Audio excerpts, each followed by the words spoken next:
On this episode, we're going to be talking with Afe van der Worp on how he became one of the first optometrists in the Netherlands and how he became an international contact lens superstar on the OI Show. Thanks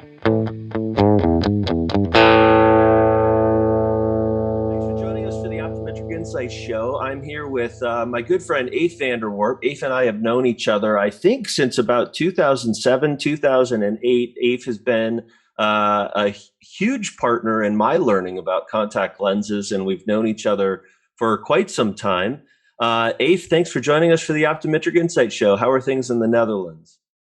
Pretty good, pretty good. I'm from my rooftop office here in Amsterdam, and I look forward to chatting with you, Dave. Yeah.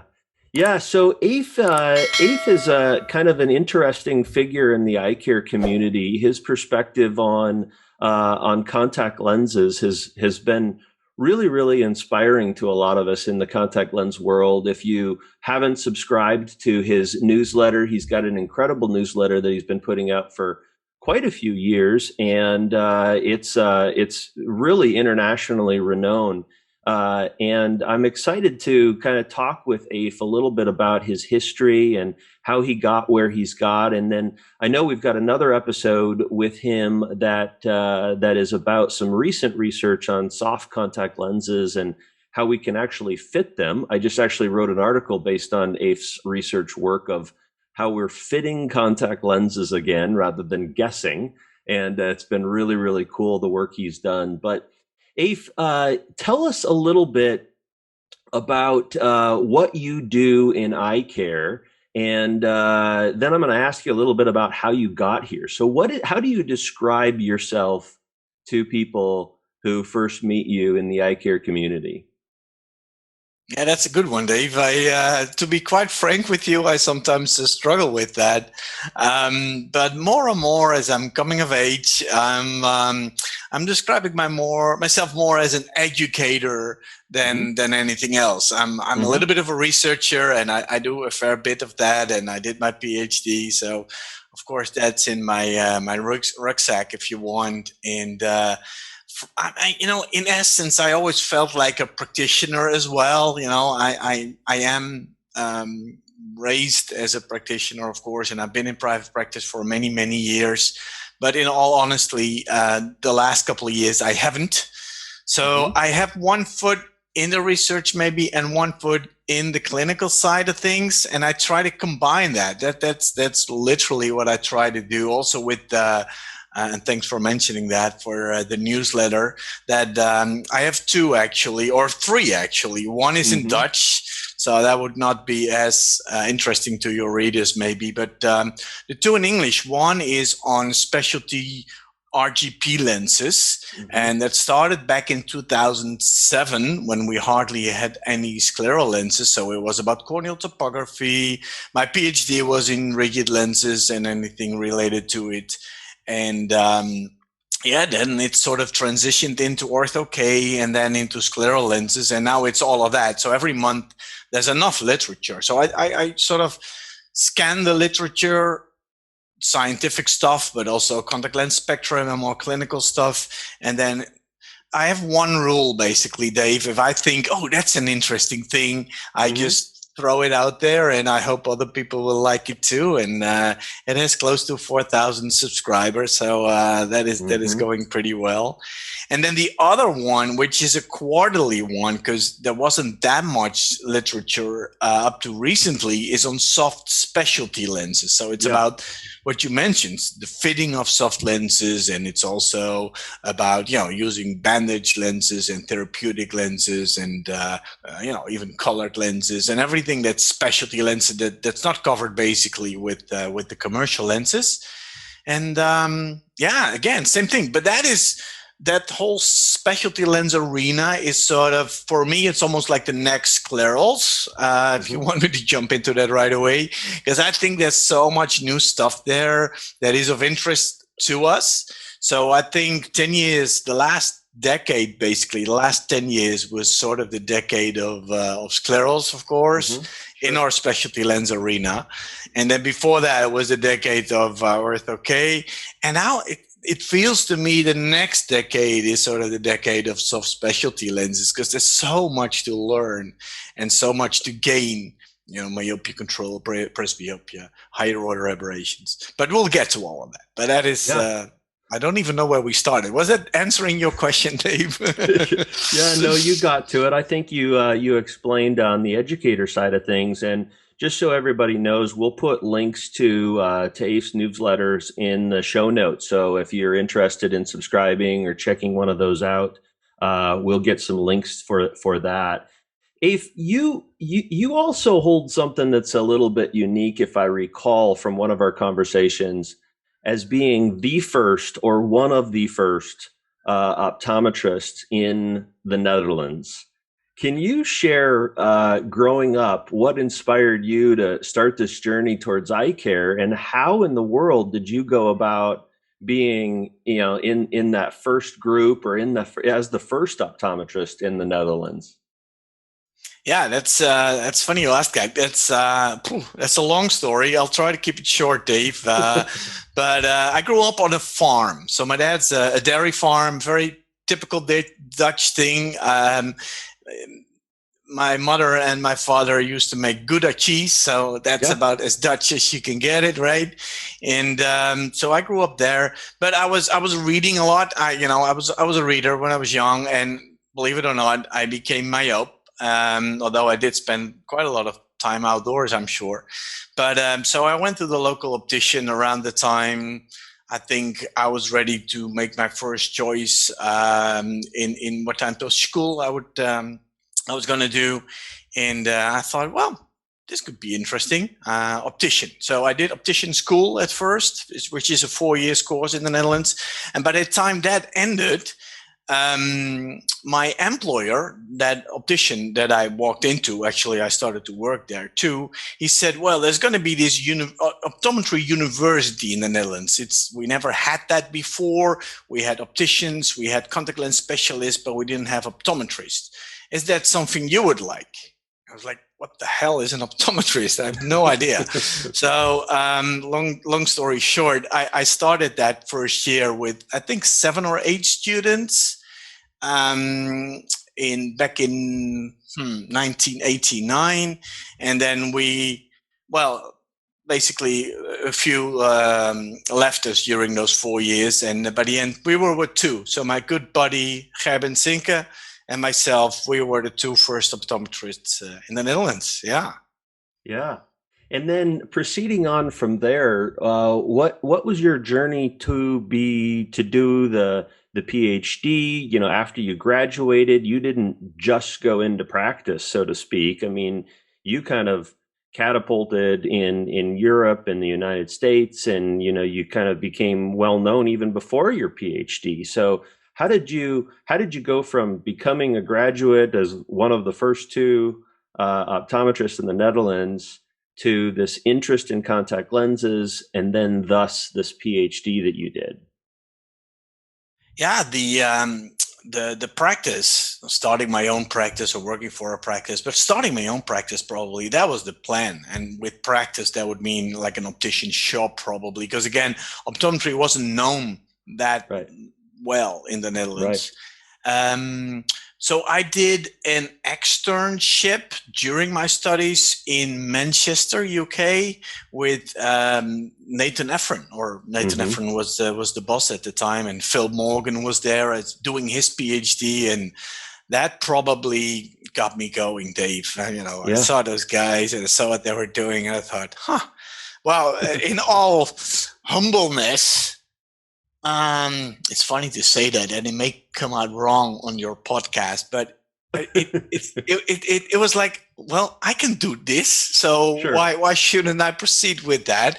It felt so natural, doing lectures and doing the little studies that I was doing there in those months that I spent there after my studies. Because I was the first with my buddy to graduate in the Netherlands, they gave us a stipend to go to an American university, which was Houston. So we spent 4 months with Jan Bergmanson as a contact lens residency almost in the College of Optometry, College of Optometry there. and same thing, stuff Jan was doing. Well, I'm still very thankful to both Efren and Bergmanson for helping me out in those first years. And yeah, that sparkled it, Dave. And Yeah. I just kept doing it. And when I came back, we went to the School of Optometry and said, well, listen, this is what we learned in Houston. And they have clinics there where they say real patients. We need that, and we need this, and we need that. And they said, all right, go ahead and start doing it. And that probably was the final thing I needed to say, well, all right, let's pursue a career in education while at the same time working in clinical practice. And I did that for many, many years, actually, the dual thing. And then gradually I started to sort of go into more education, and from the education, the research. And then I thought, well, if I really want to do this, then I need to proceed with the PhD. And well, that's it, basically. And when did you get your PhD and where from? So because optometry was so new, there was no platform for anyone in the Netherlands to do a PhD, basically. So you had to do it under supervision of an ophthalmologist. So I looked around a long time and finally ended up all the way in the south, in Maastricht, where an ophthalmologist was willing to be my supervisor. Mm-hmm. And then we found Helen Swarbrick all the way in Australia, way mm-hmm. more south, to be my external supervisor. But yeah, I needed that University of Maastricht to host basically my PhD project. And in the end, I graduated in November 2008. So it was, again, that was a part-time thing as well. So it was a long track of maybe 10 years, but it was fun. I really enjoyed that. I think a sign of a true educator is how simple they can make something look. And I mean, you just landed in the clinic with two great contact lens people, and then you landed in a residency with one of the greats at the Houston, and ended up learning about Helen, and all these names that you've mentioned are some of the greats that you and I look up to in the contact lens world. But as educators, they made it kind of look easy, right? They kind of, well, why wouldn't I go out and speak? I have the same type of story with my work with Mark and Pat, and at Pacific University. Pat Caroline and Mark Andre is just how simple, so to speak. And I don't mean to downgrade what they're doing, and I know you're not either. But it was just like, well, hey, if they're out there lecturing, that's just what you do. And we share, right? And that's what educators do, is we just share our knowledge and share how we learn and share all those sort of things. And I think, as a younger practitioner or somebody who's in the world of contact lenses, or, maybe somebody even graduating from optometry school here soon, we can take from that and say, hey, in the future, I can do all these sort of things. And it's all about those connections and finding those people that can help you along the way. And I love that from your story, is it was just, you were humble in saying it, but also like, why couldn't I do this? Right. And I love that. That's just brilliant. Yeah. Very cool. Yeah. And you make an excellent point. I love working with the people at Pacific, and we do that quite a bit, actually, because Pat Caroline, Mark Andre, Matt Lampa now, they are the best in the field that I know, bringing it down to something people can understand. And I see in the back, and your listeners wouldn't see that, but there's this picture of Einstein there. And there's so many fun quotes coming from Einstein, but the one I like most, Dave, and it really sums it up, is things should be explained as simple as possible. Well, that's a good one in itself, but not simpler. And that is the essence of what I do on a daily basis. You got to bring it down, down, down. But there's a point where you just can't go lower, right? Where then it's not real anymore. Then it's not true anymore. And that's the point where you got to stop. But most people just are stuck up there, especially scientists, and have trouble coming down that ladder. And I'm not that clever, Dave. And I think that is, I'm not joking. It really helps me um, to get my head around things, to well, dumb it down, as you say, but to bring it down one or two levels so I can really understand it. And only if I understand it, I can explain it to others. So it's about that. It's trying to explain things as simple as possible. And I do that with my students. I do that with the CE courses and also the newsletters, but not simpler. There is a sort of a bottom where you have to stop and say, well, you know, this is what you really need to understand. Otherwise, it doesn't do justice. Yeah, yeah. I hear you wholehearted on that. And I think that one of the things that sometimes happens in education, you know, I think about some of the meetings and some of the great speakers that are out there, is I listen to them, but they're so far above what I understand or what I can really comprehend even myself, or I'm listening to it and as a clinician, I've seen it 100 times and I'm thinking, well, what about somebody who's only seen it 2 times? Does that make sense to them? And it's almost as if in education, sometimes we want people to think how brilliant we are. And I wholeheartedly agree, you know, we need to make those things simpler. And I agree with you. The Pacific mantra is take the complicated, make it simple so that we can get where we need to go. Not too simple that we're dumbing it down. And I agree with you. I think you and I hold on to that Pacific mindset with regards to our education. So Abe, you've now done research and you've published papers and you've and how do you go about doing that now? You're working with a lot of different people around the world in the research perspective, collaboration with people. How does this process get started for you? You come up with an idea, and then how does the research go about happening with you in the Netherlands and somebody else in Oregon or Texas or Australia or wherever it may be? How do you collaborate with people? Yeah, so actually, maybe it's good to finish the story, Dave. So I Yes, lived in please. the US for 10 years. That was actually because my wife was working at the World Bank in Washington, D.C. So that was supposed to be for a 1-year project. She worked Uh-huh. for the Dutch Central Bank here, and then, you know, almost like an exchange program too. But 1 year became 2, and a couple of kids were born. And, you know, needless to say, I needed to be there actually for creating that too. But yeah, we moved to the US gradually, and all of a sudden I was there finishing my PhD, but without a real university behind me, because that was back here in the Netherlands. Mm-hmm. And yeah, of course I knew Pat and I knew Mark and the people at Pacific, and Craig Norman, and they've been so nice to me, helping me out, and working on the Global Specialty Lens Symposium. Craig got me on board of that pretty fast after I moved to the US.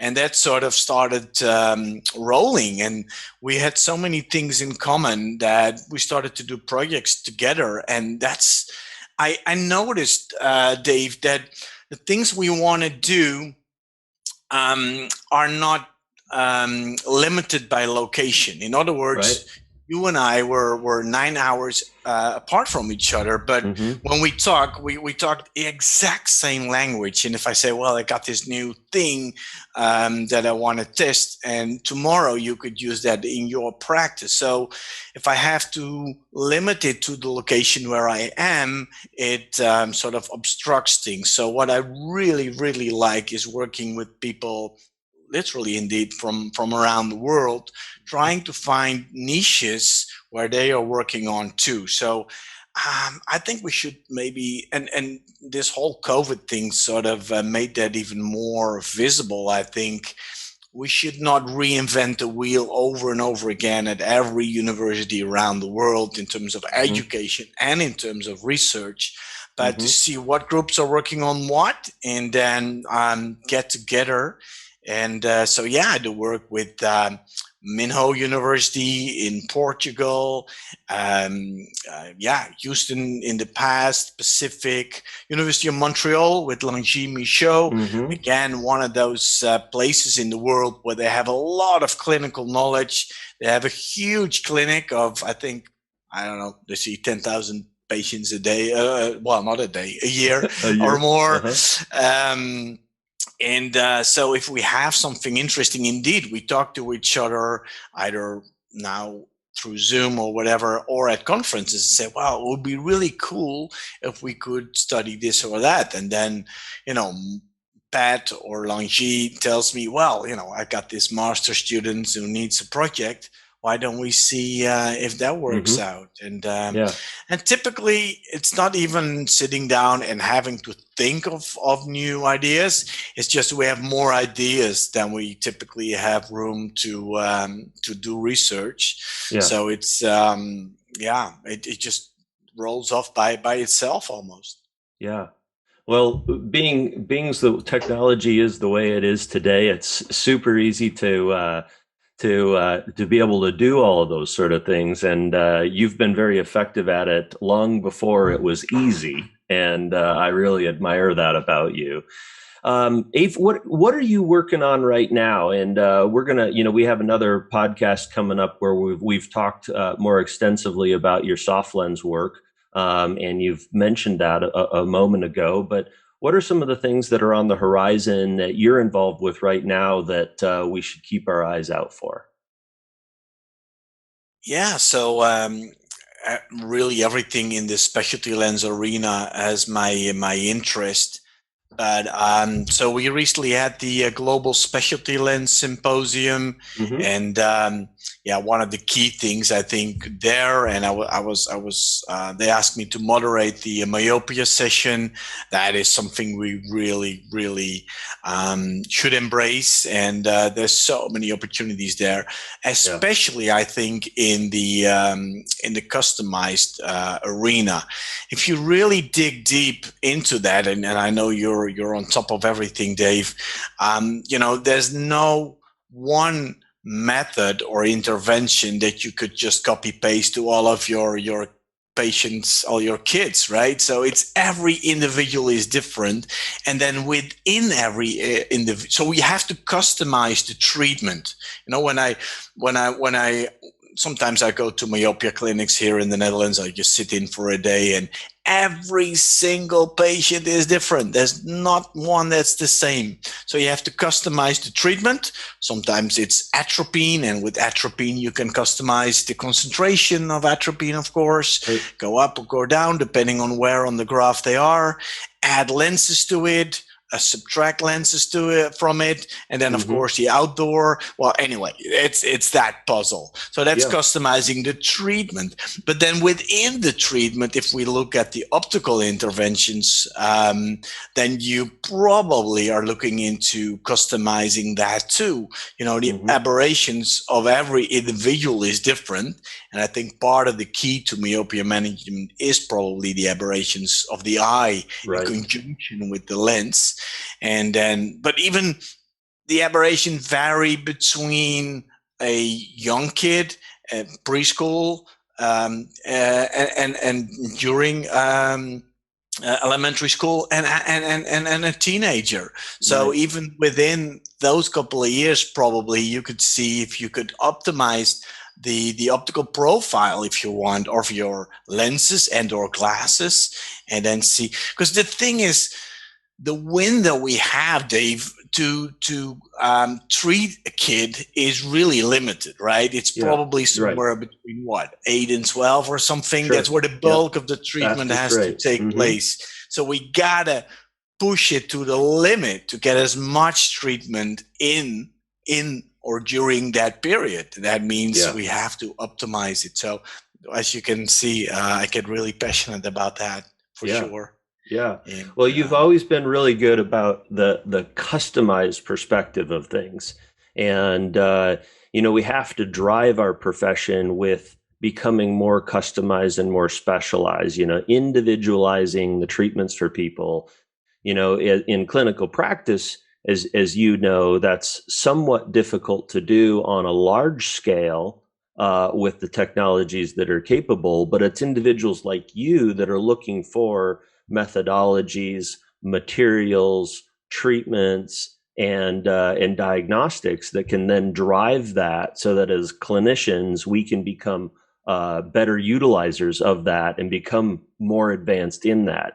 Soft contact lenses, what you've done in that world, are a great example. And I'm excited for our listeners to learn more about that with regards to the work that you've done. So, hey, thanks, Afe, for joining us for this episode of the Optometric Insight Show. Really appreciate your perspective on things, and looking forward to talking to you again, my friend. Will you be on the show again for us? All righty, I'll be back. Yeah. All right. Well, thanks again for joining us for this episode of the Optometric Insight Show. Make sure to like and subscribe and leave your comments below. And please also look for the information about Afe's newsletters. And we'll be back next time with more episodes on the Optometric Insight Show.